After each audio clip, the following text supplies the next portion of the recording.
আসসালামু আলাইকুম। দোয়েল টিভির সংবাদে স্বাগতম। সংবাদের সাথে আছি আমি নিশিতা নিশি। শুরুতেই জানিয়ে দিব সংবাদ শিরোনাম। বৈষম্য বিরোধী ছাত্র আন্দোলনে শহীদদের আত্মার মাগফিরাত কামনায় জগন্নাথপুরে দোয়া মাহফিল অনুষ্ঠিত হয়েছে। আমাদের সহকর্মী মোহাম্মদ নয়ন মনিরের তথ্যচিত্রে দেখুন বিস্তারিত। সুনামগঞ্জের জগন্নাথপুরে অনলাইন নিউজ পোর্টাল দৈনিক দেশ বাংলা 24 ও দোয়েল টিভির উদ্যোগে বৈষম্য বিরোধী ছাত্র আন্দোলনে শহীদদের রুহের মাগফিরাত কামনায় দোয়া মাহফিল অনুষ্ঠিত হয়েছে। 6 আগস্ট মঙ্গলবার দোয়েল টিভি অনলাইনের চেয়ারম্যান আকলিস খান, দৈনিক দেশ বাংলার উপদেষ্টা আকিকুর রহমান চৌধুরী জুবেরের উদ্যোগে জগন্নাথপুরে দোয়েল টিভির অফিসে শোকসভা ও দোয়া মাহফিল অনুষ্ঠিত হয়েছে। দোয়া মাহফিল পূর্ব আলোচনা সভায় দৈনিক দেশ বাংলা 24.com এর প্রধান সম্পাদক রিয়াজ রায়হানের সভাপতিত্বে ও দৈনিক দেশ বাংলা 24 এর সম্পাদক ও প্রকাশক হিফজুর রহমান তালুকদার জিয়ার সঞ্চালনায় বক্তব্য রাখেন সাংবাদিক গোলাম সারোয়ার, হুমায়ুন কবির ফরিদি, আমিনুল হক জিলু, ইকবাল হোসাইন, শাহাবুদ্দিন রাহুল, ব্যবসায়ী খায়রুল হাসান রূপা, আশরাফুল হক সুমন, শ্রমিক নেতা শফিকুল হক কেজর প্রমুখ। পরে বৈষম্য বিরোধী ছাত্র আন্দোলনে শহীদদের আত্মার মাগফিরাত কামনায় দেশ ও জাতির মঙ্গল কামনা করে দোয়া মাহফিল পরিচালনা করেন সাংবাদিক শাহ এস এম ফরিদ।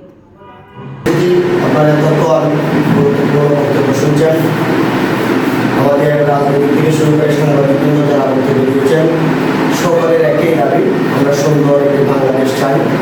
আমরা প্রতিহিংসা রাজনীতি চাই না। আমাদের রাষ্ট্র সম্পদ রক্ষা করতে আমরা প্রতিজ্ঞ। আমাদের যাতে রাষ্ট্র সম্পদ নষ্ট না হয় সেদিকে আমরা সকলে। আসসালামু আলাইকুম।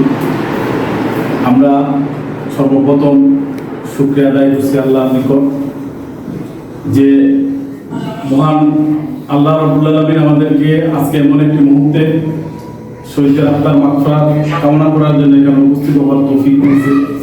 এই মুহূর্তে হয়তো যে অতীতের দিনগুলোর মতো একটি সংখ্যাপূর্ণময় দিন হতে পারত, এই দিন থেকে আমাদেরকে রক্ষা করে আমরা আজকে এই একটি দোয়া মাহফিলের আয়োজন করেছি। আমাদের দোয়েল টিভির সম্মানিত চেয়ারম্যান আকিস খান এবং দেশ বাংলা 24.com এর সম্মানিত উপদেষ্টা আনোয়ার হোসেন এবং আকিকুর রহমান চৌধুরী জুবের ভাই সহ যারা উপদেষ্টা, আমাদের উপদেষ্টা আছেন যিনি ঢাকা শিক্ষা মেডিকেল কলেজের ডাক্তার মুজিবুর রহমান সহ সকলের পরামর্শক্রমে এবং সকলের উদ্যোগে এবং আমার সাংবাদিক ভাইদের সার্বিক সহযোগিতায় আজকের এই অনুষ্ঠান। আমরা সাংবাদিকেরা সহ আমরা যারা এখানে আছি, আমরা এই জগন্নাথপুর একটি সবাই মিলে একটা শান্তিপূর্ণ একটি জগন্নাথপুর, সারা বাংলাদেশে আন্দোলন হলেও জগন্নাথপুর একটি শান্ত পরিবেশ ছিল।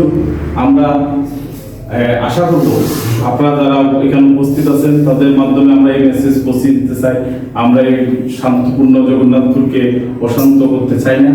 একটা পক্ষ এই আন্দোলনকে কেন্দ্র করে এটা লুটপাট করার জন্য তারা একটা সুযোগের সন্ধানে আছে।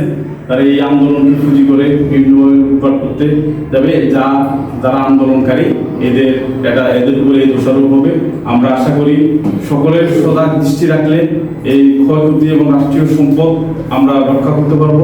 এই রাষ্ট্রীয় সম্পদ যদি ক্ষতিগ্রস্ত হয়, এই বাংলাদেশের সর্বস্তরের মানুষ ক্ষতিগ্রস্ত হবে। জগন্নাথপুর একটি শান্তিপূর্ণ জগন্নাথপুর থাকবে এই আশাবাদ ব্যক্ত করে সকলের সুস্বাস্থ্য এবং শহীদদের আত্মার মাগফিরাত কামনা করে এবং যারা এই আন্দোলনে আহত হয়েছে সকলের আশুভোগ মুক্তি কামনা করে আমার বক্তব্যের তাদেরকে দেশ বাংলা 24.com এবং দৈনিক দোয়েল টিভির পক্ষ থেকে আমরা আন্তরিক মুবারকবাদ জানাচ্ছি এবং আজ দোয়ার মাধ্যমে আজকে এই সভা আমরা সমাপ্তি ঘোষণা করি।